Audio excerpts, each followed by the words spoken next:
Hai semuanya, kembali lagi di channel HBHR. Sebelum kita mulai, absen dulu yuk di kolom komentar. Dari mana kalian berasal dan jam berapa kalian nonton video ini? Yuk, langsung aja kita dengar kisah ini sampai selesai. Malam itu, rumah besar milik Karina terasa begitu sunyi. Setahun setelah kepergian suaminya, rumah itu seperti kehilangan jiwanya. Detik jam dinding seolah menegaskan betapa sepinya hidup yang ia jalani. Karina duduk di meja makan, menatap kursi kosong di hadapannya, kursi yang dulu selalu diduduki oleh mendiang suaminya. Senyumnya kini jarang terlihat.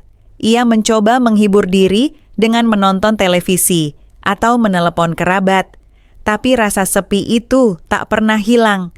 Malam itu, ia memutuskan memesan makanan. Bukan karena lapar, melainkan hanya ingin ada seseorang yang datang agar pintu rumahnya tidak hanya terbuka untuk angin malam.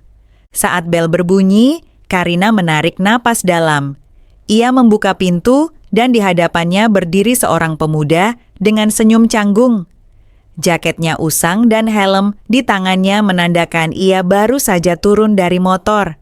Pesanan atas nama Karina, tanyanya lembut. Iya, saya sendiri, jawab Karina. Suaranya datar, namun matanya mengamati pemuda itu dengan saksama. Pemuda itu mengangguk sopan. Terima kasih, Bu. Semoga makan malamnya enak. Karina terdiam sejenak, lalu tersenyum tipis. Namamu siapa? Raffi, Bu. Jawabnya singkat. Ada sesuatu yang berbeda dari tatapan mata Raffi. Bukan sekadar kesopanan seorang pengantar makanan, melainkan kejujuran yang jarang Karina temukan. Ia merasakan ketulusan sederhana dalam setiap kata yang diucap Raffi. Karina ingin memperpanjang percakapan itu walau sebentar saja. Kamu sudah makan? Tanyanya. Belum, Bu. Nanti kalau sudah selesai kerja, baru saya makan. Kerjamu sampai selarut ini? Iya, Bu. Namanya juga cari rezeki. Jawabnya sambil mengusap keningnya yang berkeringat. Percakapan singkat itu cukup membuat hati Karina terasa berbeda. Ia sudah terbiasa dengan basa-basi atau kepura-puraan dari orang-orang. Namun, malam itu, obrolan singkat dengan Raffi membuat hatinya menghangat. Setelah Raffi pamit, Karina menutup pintu. Ia berjalan ke ruang tamu, duduk di sofa, dan menatap bungkusan makanan yang baru diterimanya. Senyum tipis terukir di wajahnya. Kenapa tadi rasanya berbeda ya? Gumamnya lirih. Malam itu ia makan sendirian seperti biasa, tapi rasanya berbeda. Makanan yang sederhana itu terasa lebih lezat karena ia teringat senyum jujur dari seorang pemuda asing. Beberapa hari setelah pertemuan pertama itu, Karina tak bisa mengusir bayangan Raffi dari pikirannya.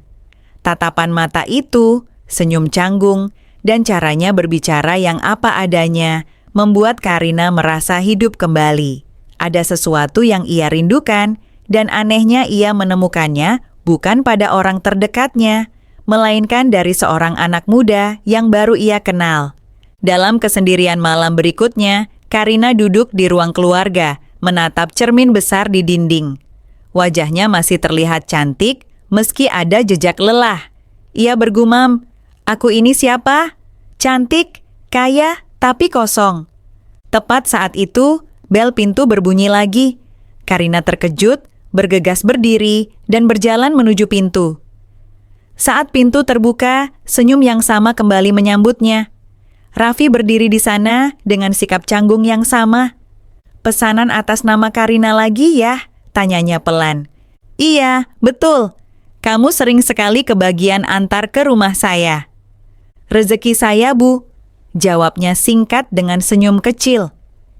Karina menahan senyum dan berkata, "Kalau begitu, semoga kamu sering-sering dapat rezeki ke rumah ini." Ucapan itu membuat Raffi terdiam. Wajahnya memerah, namun ia hanya menunduk sopan dan berpamitan. Setelah pintu tertutup, Karina menyandarkan tubuhnya ke kusen pintu. Jantungnya berdebar, sebuah rasa yang lama hilang kini kembali hadir. Di malam yang sepi itu, Karina menemukan secercah kehangatan, bukan dari makanan yang ia pesan, melainkan dari tatapan jujur seorang pemuda bernama Raffi. Hatinya mulai mengenal perasaan yang terkubur, keinginan untuk kembali hidup. Hari-hari berikutnya, Karina mulai terbiasa menunggu suara bel pintu. Setiap malam ia sengaja memesan makanan dari tempat yang sama, berharap Raffi yang datang. Kadang benar, kadang bukan dia. Namun, setiap kali wajah itu muncul, hatinya terasa lebih ringan. Suatu siang yang terik, Karina baru saja selesai kontrol rutin di rumah sakit. Karena sopir lamanya sudah berhenti, ia memesan taksi online. Tanpa diduga, yang datang adalah sebuah motor dengan Raffi sebagai pengemudinya. Bu Karina, Raffi tampak terkejut melihat penumpangnya. Karina tersenyum. Kamu juga jadi narik begini, Raffi? Iya, Bu. Kalau ada pesanan antar makanan, saya kerjakan. Kalau kosong, saya narik juga. Namanya juga cari tambahan, jawab Raffi dengan canggung. Karina menatapnya lama, lalu mengangguk pelan. Perjalanan singkat itu membuatnya berpikir. Sesampainya di rumah, Karina menepuk pundak Raffi sebelum turun. Raffi, lain kali kalau saya perlu pergi, bisa kamu antar. Bukan sebagai ojek, tapi sebagai sopir pribadi. Raffi langsung salah tingkah. Loh Bu, saya ini siapa? Hanya anak kampung. Saya tidak pantas jadi sopir pribadi, Ibu. Karina tersenyum tenang. Yang saya butuh bukan orang kaya atau orang pintar. Saya hanya butuh orang yang bisa dipercaya dan saya melihat itu ada padamu. Raffi menunduk, wajahnya memerah. Kalau Ibu yakin saya akan coba, tapi saya tidak ingin membuat Ibu kecewa. Karina mengangguk. Kamu tidak akan membuat saya kecewa, Raffi. Sejak hari itu, Raffi resmi bekerja untuk Karina. Awalnya, suasana di dalam mobil terasa kaku. Raffi selalu fokus mengemudi, sementara Karina hanya duduk diam menatap keluar jendela. Namun, perlahan keheningan itu pecah oleh obrolan-obrolan kecil. Raffi, kamu suka musik apa? Tanya Karina suatu sore. Raffi tersenyum canggung melalui kaca spion. Saya sih suka dangdut, Bu. Kalau Ibu? Karina tertawa kecil, suaranya renyah. Ternyata kita sama. Saya juga suka lagu-lagu dangdut lama, kenangan masa muda. Sejak saat itu, percakapan mereka menjadi lebih cair. Kadang tentang makanan kesukaan, kadang tentang berita sehari-hari. Karina mulai sering tersenyum dan tertawa kecil mendengar jawaban polos dari Raffi. Suatu ketika, Karina bercerita tentang kebiasaannya minum teh setiap sore. Raffi menimpali. Kalau di kampung, Bu, ibu saya biasa bikin teh pahit, katanya lebih sehat. Saya dulu benci rasanya, tapi lama-lama terbiasa. Karina menatapnya dari kursi belakang. Kamu rindu rumahmu, Raffi? Iya, Bu, rindu. Tapi apa boleh buat, harus kerja di sini. Adik-adik masih sekolah, saya tidak bisa pulang sembarangan. Karina menunduk, merasakan ada kesamaan. Ia juga merindukan sesuatu yang sudah tidak bisa ia miliki lagi. Hari-hari Karina yang dulu kosong, kini mulai berwarna. Senyum dan keceriaan Raffi setiap kali mengantar dan menemaninya menjadi hal yang selalu ia tunggu. Di balik kaca spion, tatapan mereka saling bertemu. Dan di setiap pertemuan itu, hati Karina berdetak lebih cepat. Dari sebuah pertemuan singkat, tumbuh benih keakraban yang sulit ia hindari.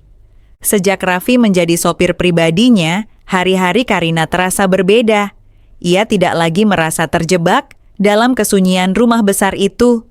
Malam-malam yang biasanya diisi dengan televisi atau buku, kini mulai ditemani suara obrolan ringan di teras rumah. Suatu malam setelah selesai mengantar Karina dari acara keluarga, Raffi hendak pulang. Namun, Karina menahannya. Raffi, jangan buru-buru, temani saya sebentar di teras, ucapnya lembut. Raffi tampak ragu. Tidak apa-apa, Bu, sudah malam. Karina tersenyum. Justru malam yang sepi ini lebih baik kalau ada teman bicara. Akhirnya mereka duduk bersebelahan di bangku kayu di teras. Lampu taman yang redup menerangi wajah mereka. Angin malam berhembus, pelan membawa keheningan yang tidak terasa canggung.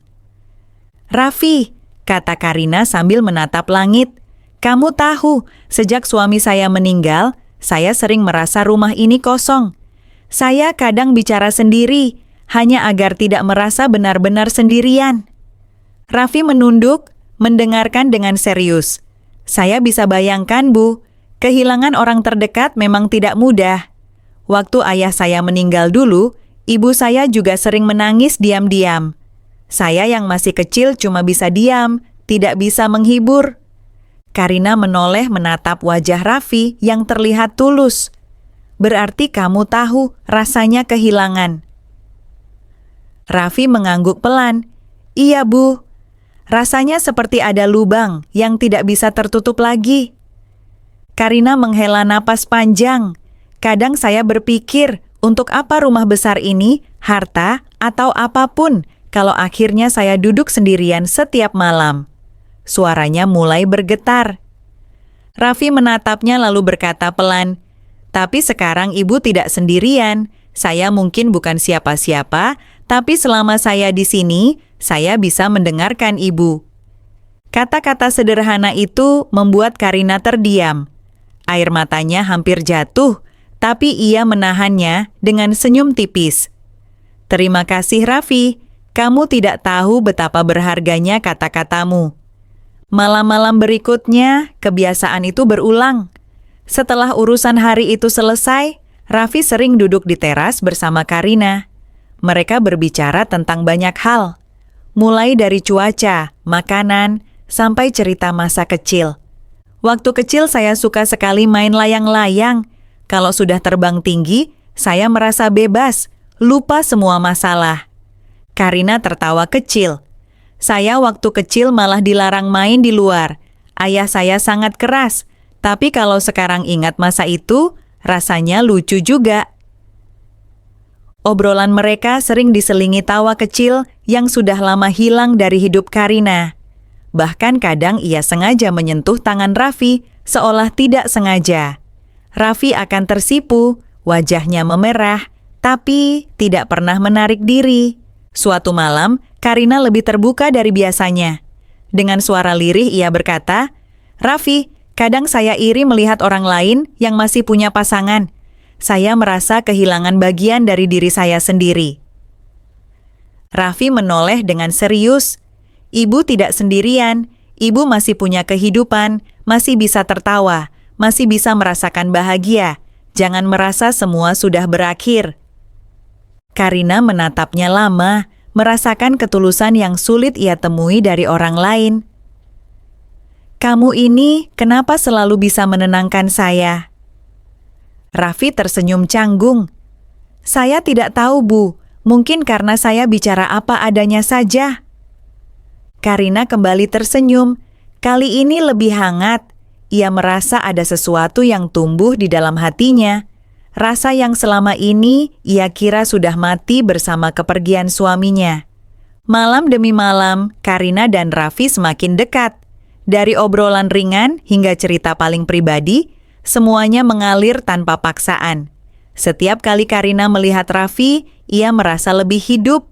Dan setiap kali Raffi mendengar Karina tertawa, hatinya ikut hangat. Dalam keheningan malam, tumbuhlah sesuatu yang tidak lagi sekadar kebersamaan, melainkan ikatan yang perlahan mengisi kekosongan hati mereka. Hubungan Karina dan Raffi semakin akrab dari hari ke hari. Mereka tidak lagi hanya berbicara di teras atau di dalam mobil. Karina mulai terbiasa meminta Raffi menemaninya di ruang keluarga saat malam. Kadang hanya untuk mengobrol, kadang untuk menonton televisi bersama. Suatu malam, Karina membawa 2 gelas teh hangat ke ruang keluarga. Ia melihat Raffi duduk kaku di ujung sofa, seolah takut membuat jarak terlalu dekat. "Kamu ini kenapa duduk jauh sekali?" tanya Karina sambil tersenyum. Raffi buru-buru menjawab, "Takut ganggu, Bu, biar ibu lebih leluasa." Karina meletakkan teh di meja, lalu duduk di sampingnya. Ganggu bagaimana? Justru saya minta kamu temani saya. Duduklah dekat sini. Raffi ragu sejenak, tapi akhirnya bergeser mendekat. Wajahnya tampak tegang, sementara Karina menatapnya sambil tersenyum kecil. Televisi menayangkan sebuah film Jepang yang Karina pilih secara acak. Cahaya layar menerangi wajah mereka. Namun, perhatian Karina lebih sering tertuju pada Raffi daripada pada film itu. Di tengah film muncul adegan romantis. Karina melirik ke arah Raffi. Pemuda itu menunduk pura-pura sibuk menatap layar, tapi jelas terlihat gugup. Karina tertawa kecil. "Kamu ini selalu salah tingkah kalau dekat saya," katanya sambil merapikan kerah ke meja Raffi. Raffi menahan napas, tangannya menggenggam di pangkuan. Ia ingin menjauh, tapi tubuhnya seakan kaku. "Maaf, Bu, saya tidak terbiasa." Karina menatapnya dalam-dalam. "Tidak perlu minta maaf, Raffi. Saya justru senang melihat kamu apa adanya." Suasana kembali hening, tapi kali ini terasa berbeda. Jarak di antara mereka semakin tipis, bukan hanya secara fisik, tapi juga secara perasaan. Beberapa hari kemudian, Karina kembali meminta Raffi menemaninya. Kali ini mereka duduk di ruang keluarga tanpa televisi, hanya ditemani musik pelan dari radio. "Karina," kata Raffi pelan, suaranya ragu. "Orang-orang mungkin tidak akan suka melihat saya sering di sini." "Biar saja. Apa yang mereka tahu tentang kesepian saya? Yang saya butuh hanya kebersamaan ini. Kamu hadir di saat saya benar-benar membutuhkan teman. Itu lebih penting daripada apapun." Raffi terdiam, hatinya berdebar kencang. Ia tahu posisinya hanyalah seorang pekerja, tapi kata-kata Karina membuatnya merasa lebih dari sekadar itu. Karina lalu tersenyum lembut. "Kamu pernah jatuh cinta, Raffi?" Pertanyaan itu membuat Raffi terkejut. Ia menunduk cepat. Saya tidak tahu harus jawab apa, Bu." Karina mendekat sedikit, suaranya menurun. "Kalau belum, mungkin suatu hari kamu akan tahu rasanya. Dan mungkin juga kamu akan tahu bahwa cinta bisa datang di saat yang tidak terduga." Raffi menelan ludah. Wajahnya panas menahan perasaan yang sulit ia ungkapkan. Ia tidak berani menatap Karina lama-lama, takut hatinya terbaca. Malam itu berakhir tanpa kata-kata besar. Tidak ada ucapan cinta, tidak ada janji. Namun, kebersamaan di sofa itu sudah cukup untuk menyampaikan apa yang mereka rasakan. Keintiman tidak selalu dimulai dengan kata-kata. Kadang cukup dengan jarak yang semakin dekat, dengan senyum kecil, atau dengan sentuhan sederhana yang membuat hati bergetar. Karina dan Raffi mulai menyadari hubungan mereka bukan lagi sekadar kebersamaan biasa. Ada sesuatu yang tumbuh perlahan, tapi pasti di antara dua hati yang sama-sama kesepian. Hubungan Karina dan Raffi semakin sulit disembunyikan. Mereka semakin sering menghabiskan waktu bersama, dan Karina merasa hidupnya kembali berwarna. Namun, rasa hangat itu juga menimbulkan keberanian baru dalam dirinya. Suatu pagi, Karina tiba-tiba berkata pada Raffi, "Saya ingin pergi liburan. Kamu ikut ya?" Raffi terbelalak. "Liburan, Bu, kemana?" "Bali," jawab Karina singkat. "Anggap saja saya butuh sopir pribadi selama di sana." Raffi tampak bingung. "Bu, kalau orang tahu nanti jadi bahan omongan. Saya takut menimbulkan masalah untuk Ibu." Karina menatapnya dengan tegas. "Biarkan saja orang berkata apa. Saya butuh ini, Raffi. Saya butuh ditemani, bukan hanya sebagai sopir, tapi sebagai orang yang bisa membuat saya merasa hidup kembali." Raffi terdiam lalu mengangguk perlahan. "Kalau Ibu sudah yakin, saya ikut." Beberapa hari kemudian, mereka tiba di bandara. Karina tampil anggun dengan kacamata hitam, sementara Raffi menenteng koper besar. Orang-orang yang melintas menoleh, sebagian berbisik pelan. Raffi merasa canggung, tapi Karina tetap berjalan tenang. Di Bali, Karina memesan kamar hotel mewah dengan 2 kamar bersebelahan. Raffi sempat salah tingkah saat melihat reservasi itu. "Bu, harusnya saya cukup tidur di kamar sederhana saja," katanya pelan. Karina menoleh dengan senyum tipis. "Kamu di sini bukan sekadar sopir, Raffi. Kamu orang yang saya percaya. Jadi, kamu pantas ada di sini." Hari-hari mereka di Bali terasa seperti dunia lain. Karina mengajak Raffi makan malam di pinggir pantai, di bawah cahaya lilin kecil yang bergoyang tertiup angin laut. Ombak berdebur pelan, menambah suasana hening yang intim. Karina menatap Raffi lama, matanya lembut. "Kamu sadar enggak, Raffi? Saya lebih nyaman sama kamu daripada dengan siapapun selama ini." Raffi terdiam, tidak tahu harus menjawab apa. Ia hanya menunduk menatap pasir di bawah kakinya. Karina melanjutkan, "Sejak kamu ada, saya tidak merasa sendirian lagi. Kamu membuat saya percaya bahwa hidup ini masih punya arti." Raffi akhirnya memberanikan diri mengangkat wajah. "Bu, saya takut. Takut kalau saya terlalu dekat nanti malah melukai perasaan ibu." "Tidak, Raffi. Justru sebaliknya, kamu membuat saya merasa sembuh." Malam itu mereka tidak banyak berbicara lagi. Suasana cukup dengan tatapan yang panjang dan diam yang penuh makna. Keesokan harinya, Karina mengajak Raffi berjalan di pantai saat senja. Langit berwarna jingga. Angin laut menyapu rambut mereka. Tanpa banyak kata, Karina menyandarkan kepalanya di bahu Raffi. Raffi tampak gugup. Tangannya sempat bergerak ingin menjauh, tapi akhirnya ia diam. Ia membiarkan Karina bersandar, membiarkan suara ombak menjadi satu-satunya saksi. "Terima kasih, Raffi," bisik Karina lirih. "Untuk apa, Bu?" "Untuk hadir, untuk membuat saya merasakan sesuatu yang sudah lama hilang." Raffi menatap ke cakrawala, hatinya bergetar. Ia tidak bisa menyangkal lagi bahwa kebersamaan ini sudah melampaui batas antara majikan dan pekerja. Sepulang dari Bali, suasana hati Raffi tidak tenang. Setiap kali ia mengemudi untuk Karina, pikirannya dipenuhi rasa takut dan ragu. Ia merasa hubungan mereka sudah melewati batas wajar antara majikan dan sopir. Malam itu, setelah mengantar Karina pulang, ia memberanikan diri untuk bicara. "Karina, boleh saya bicara jujur?" tanya Raffi pelan saat mereka masih duduk di ruang keluarga. Karina menoleh dengan wajah lembut. "Tentu, Raffi, katakan saja." Raffi menunduk, tangannya meremas celana. "Saya takut. Takut dianggap hanya mainan. Takut kalau semua ini cuma karena Karina kesepian." Karina terdiam sejenak. Matanya berkaca-kaca mendengar kata-kata itu. Ia mendekat lalu menggenggam wajah Raffi dengan kedua tangannya. Suaranya bergetar, tapi penuh keyakinan. "Raffi, kamu bukan pelarian. Kamu satu-satunya orang yang membuat saya merasa hidup lagi. Sejak kamu hadir, kesepian saya hilang. Itu bukan kebetulan." Air matanya jatuh di pipi Karina. Raffi tersentak, lalu spontan meraih tangannya. "Karina, jangan menangis.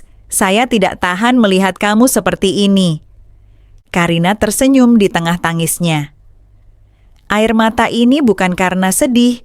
Ini karena saya bersyukur masih bisa merasakan cinta. Dan itu datang dari kamu." Raffi menatapnya dalam-dalam. Suaranya lirih hampir berbisik.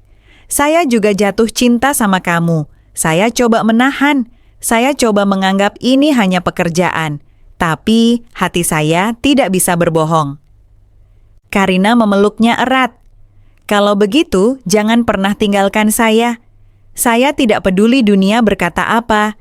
Yang saya tahu, hanya kamu yang membuat hidup saya berarti." Pelukan itu terasa lama seakan waktu berhenti. Bagi Raffi, semua keraguannya runtuh. Bagi Karina, dinding kesepian yang selama ini membungkus hatinya akhirnya roboh. Malam itu mereka duduk berdua, tidak banyak kata lagi. Namun tatapan dan genggaman tangan mereka sudah cukup menjelaskan perasaan masing-masing. "Raffi," ucap Karina lembut, "cinta ini mungkin tidak mudah, akan ada banyak yang menentang. Tapi saya yakin selama kita jujur satu sama lain, kita bisa bertahan." Raffi mengangguk mantap. "Saya tidak pernah berpikir bisa mencintai seseorang seperti ini, tapi sekarang saya tidak bisa membayangkan hidup tanpa kamu." Karina tersenyum, matanya masih basah. "Jangan panggil saya ibu lagi, Raffi. Panggil saya Karina saja." Raffi tampak ragu sejenak lalu mencoba, "Karina." Nama itu terdengar asing di bibirnya, tapi sekaligus hangat. Karina tertawa kecil, merasa beban berat hilang dari hatinya. Hubungan Karina dan Raffi berjalan semakin dekat setelah pengakuan cinta malam itu. Namun, seperti yang mereka duga, dunia luar tidak tinggal diam. Bisik-bisik mulai terdengar di sekitar lingkungan rumah Karina. Tetangga sering melirik dengan tatapan heran setiap kali melihat Karina dan Raffi pulang bersama.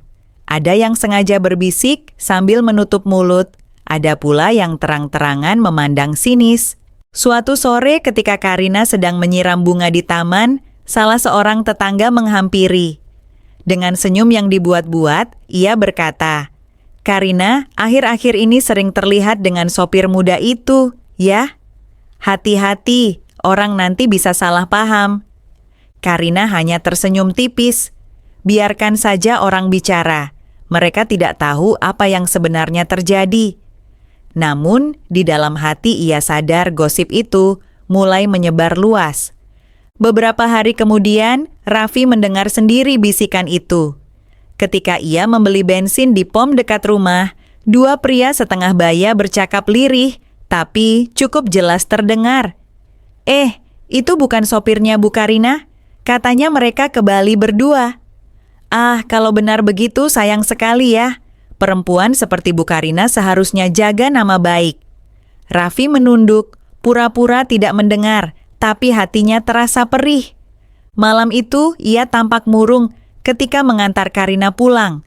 Karina menyadarinya, "Raffi, kamu kenapa? Ada yang mengganggu pikiranmu?"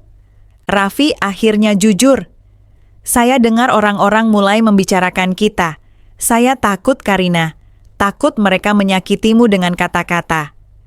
Karina menghela napas dalam. Ia menatap Raffi dengan tegas. "Biarkan mereka bicara. Yang penting saya tahu apa yang saya rasakan, dan saya tidak menyesal." Beberapa hari kemudian, Karina kedatangan tamu tak terduga, Pak Rashid, sahabat lama almarhum suaminya. Lelaki itu duduk di ruang tamu dengan wajah serius.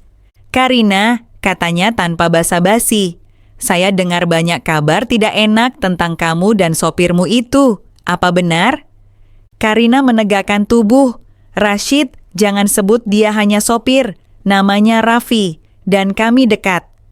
Pak Rashid menggeleng, nadanya penuh kecewa. "Kamu ini wanita terhormat. Suami kamu dulu sahabat saya. Orang yang sangat dihormati. Jangan rusak nama baikmu hanya karena anak muda itu." Karina menatap tajam. "Rashid, nama baik apa? Artinya kalau hati saya kosong, lebih rusak kalau saya hidup tanpa cinta. Rashid, saya sudah terlalu lama kesepian, dan Raffi adalah satu-satunya orang yang mengisi kekosongan itu." Pak Rashid terdiam sejenak, lalu bangkit dengan wajah kaku. "Kalau begitu saya tidak bisa berkata apa-apa lagi. Tapi ingat Karina, dunia tidak akan mudah menerima pilihanmu." Setelah ia pergi, Karina duduk terdiam. Hatinya sedikit terguncang, tapi ia tidak goyah. Raffi yang mendengar percakapan dari luar pintu masuk perlahan. "Karina, saya janji akan melindungi kamu apapun yang terjadi. Saya tahu orang akan menentang, tapi saya tidak akan mundur." Karina tersenyum menggenggam tangannya erat. "Dan saya tidak akan melepasmu. Biarkan dunia menilai, biarkan mereka mencemooh. Yang penting kita sudah jujur pada hati kita." Hari-hari berikutnya tidak mudah. Mereka harus menghadapi tatapan sinis, gosip, bahkan tekanan dari orang terdekat. Namun, di taman rumah itu, saat Karina dan Raffi duduk berdampingan saling menggenggam tangan erat, mereka tahu satu hal. Cinta yang mereka pilih adalah satu-satunya kebenaran yang mereka yakini. Pesan moral, kisah ini mengajarkan kita bahwa cinta sejati bisa datang dalam bentuk dan waktu yang tak terduga. Ia tidak mengenal status, usia, atau latar belakang sosial. Yang terpenting adalah kejujuran hati dan keberanian untuk memperjuangkan kebahagiaan kita sendiri, meskipun dunia mungkin tidak setuju. Terima kasih sudah mendengarkan. Sampai jumpa lagi di cerita berikutnya. Jangan lupa like, komen, dan subscribe channel HBHR ya.